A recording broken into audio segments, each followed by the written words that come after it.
Assalomu alaykum, Xorazm followers obunachilar. Bizlarga ko'p savollar tushib turibdi.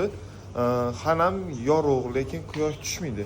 Hozir biza sizga top 5 dona gul yorug'da o'sadi, lekin quyosh talab etmaydigan gulni ko'rsatib o'tamiz.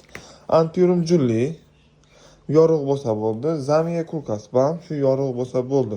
Anglanema diamond ham yorug'da o'sadi, quyosh talab etmaydi, quyoshi ko'p bo'lmaydi.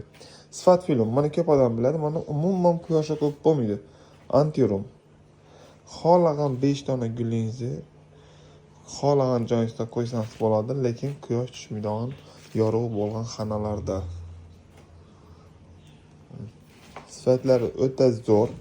Biz shuncha aytib, sizlarga tayyor tuvaklar pesatga qo'yibmiz. Uyingizga olib borgandan keyin stressga tushib, o'zgarib, xunuk bo'lib qolmaydi. Taylan tuproqlar ham o'ta go'zal etib, yaxshi tuproqlar ekib, zaytib taxlab qo'yibmiz. Kerak bo'lsa kelarasizlar. Satuda mavjud hammasidan. Do'konimiz to'lib turibdi.